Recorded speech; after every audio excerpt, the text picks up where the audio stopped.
Hello friends, welcome to ஷைனீஸ் சமையல். இன்றைக்கி நம்ம கவுனி அரிசியில் டேஸ்டியான பாயாசம் எப்படி பண்ணுறதுன்னு பார்க்க போகிறோம். கவுனி அரிசி ரொம்ப ரொம்ப நல்லதுங்க. வெயிட் லாஸ் பண்ணுறவங்க ரைஸ்க்கு பதிலாக இந்த கவுனி அரிசியை எடுத்துக்கிட்டால் நல்ல சேஞ்சஸ் தெரியும். இதில் அதிகமான நார்ச்சத்து, இரும்பு சத்தெல்லாம் அதிகமாக இருக்குது. அதனால் சிறியவர்கள் முதல் பெரியவர்கள் வரை இதை உணவில் சேர்த்துக்கலாம். உடம்புக்கு ஹெல்த்தியான இந்த கவுனி அரிசியில் நம்ம பாயாசம் இப்போ எப்படி பண்ணுறதுன்னு பார்க்கலாம். வீடியோக்குள்ளே போக முன்னாடி நம்ம சேனலை சப்ஸ்கிரைப் பண்ணி சப்போர்ட் பண்ண எல்லாருக்கும் நன்றி. சப்ஸ்கிரைப் பண்ணாதவங்க மறக்காமல் சப்ஸ்கிரைப் பண்ணிக்கோங்க. நான் இன்றைக்கி பாயாசம் பண்ணுறதுக்காக 1.5 கப் கவுனி அரிசி எடுத்திருக்கேன். இது கிட்டத்தட்ட 300 கிராம் இருக்கும். கவுனி அரிசி இந்த மாதிரி தாங்க இருக்கும். இதை தான் கருப்பரிசின்னு சொல்லுவாங்க. ஃபஸ்ட்டு பார்க்குறதுக்கு கருப்பு கலரில் இருக்கும், ஆனால் நம்ம வேக வைக்கும்போது ஒரு பர்பிள் கலர் மாதிரி ஆகிடும். ரொம்ப கலர்ஃபுல்லாக இருக்கும். இதில் பாயாசம் பண்ணும்போது ரொம்ப டேஸ்ட்டாக இருக்கும். இந்த அரிசி மோஸ்ட்லி இப்போ எல்லா சூப்பர் மார்க்கெட்ஸ்லேயும் கிடைக்குது. இந்த கவுனி அரிசியை நல்லா கழுவி ஒரு நாள் நைட் ஃபுல்லாக ஊற வச்சுடுங்க.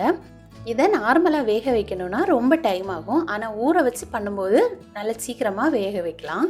இப்போ பாருங்கள், இது சூப்பராக ஊறி வந்திருக்கு. அடுத்து இதை வேக வச்சிடலாம். நான் ஒரு கடாய் எடுத்து அதில் இந்த கவுனி அரிசியை வேக வைக்கிறேன். இதை ஊற வச்ச தண்ணியை நம்ம கீழே வேஸ்ட் பண்ண வேண்டாம். அந்த தண்ணியையும் சேர்த்தே நம்ம வேக வச்சு எடுத்துடலாம்.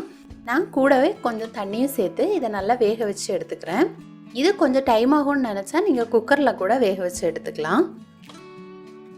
இதில் 2 டேபிள் ஸ்பூன் அரிசியை தனியாக எடுத்து வச்சுக்கோங்க. அதை நம்ம அரைச்சி இதில் சேர்த்தா பாயசம் கொஞ்சம் திக்காக வரும், அதுக்காக எடுத்து வச்சுக்கலாம். இப்போ பாருங்கள், அந்த தண்ணியெல்லாம் வற்றி நல்லா வெந்து வந்திருக்கு.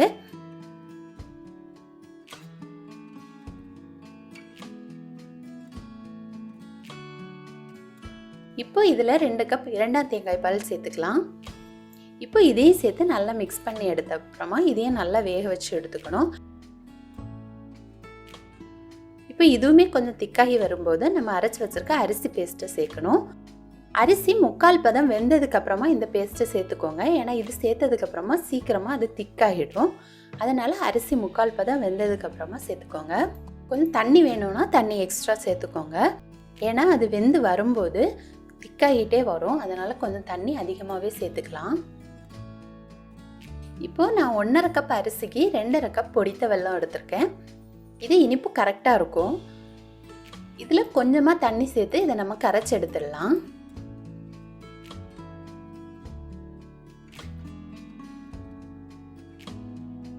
இப்போ பாருங்கள், நம்ம சேர்த்த தண்ணி, தேங்காய் பாலெல்லாம் சேர்ந்து நல்லா திக்காகி வந்திருக்கு. அரிசியும் நல்லா வெந்து வந்திருக்கு. நம்ம கையில் எடுத்து பார்த்தா சாஃப்டாக இருக்கணும். அந்த பதம் வந்துடுச்சுன்னா அரிசி வெந்துடுச்சுன்னு அர்த்தம்.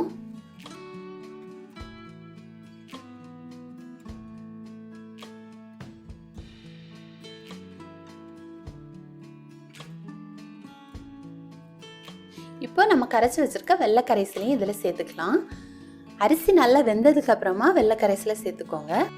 இல்லைனா நம்ம சாப்பிடும்போது அரிசி ரொம்ப ஹார்டாக இருக்கும். வெள்ளம் சேர்த்ததுக்கு அப்புறம் அது லைட்டாக ஹார்டாகும். அதனால் அரிசி நல்லா வெந்ததுக்கு அப்புறமா வெள்ளை கரைசல் சேர்த்துக்கோங்க.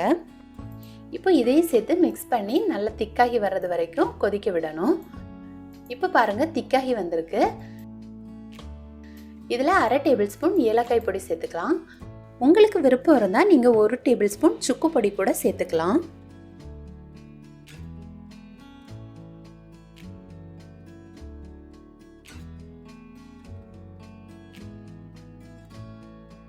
பாருங்கள், நல்லா திக்காகி வந்திருக்கு.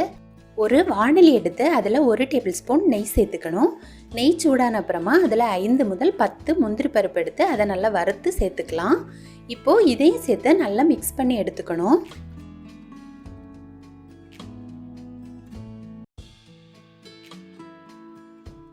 கடைசியாக 1 கப் 1ஆம் தேங்காய் பால் சேர்த்துக்கலாம். இதை சேர்க்கும்போது நல்ல ஒரு டேஸ்ட் கிடைக்கும். 1ஆம் தேங்காய் பால் சேர்த்ததுக்கப்புறமா இதை நல்லா கொதிக்க விடக்கூடாது. 2 மினிட் லோ ஃப்ளேமில் வச்சு எடுத்துடுங்க. இப்போ பாருங்கள், நமக்கு பாயசம் நல்லா திக்காகி வந்திருக்கு. இது ஆறும்போது இன்னுமே திக்காகிடும். இப்போ பாருங்கள், டேஸ்டான கவுனி அரிசி பாயாசம் ரெடி ஆகியாச்சு. இந்த பாயாசம் பண்ணும்போது நீங்கள் சுகர் எதுவுமே ஆட் பண்ணாதீங்க. சுகருக்கு பதிலாக நாட்டு சர்க்கரை அல்லது வெல்லம் பயன்படுத்திக்கோங்க. அப்போ தான் அது ரொம்ப ஹெல்த்தியாக இருக்கும். கவுனி அரிசியை அப்பப்போ இந்த மாதிரி சாப்பாடில் சேர்த்துக்கோங்க.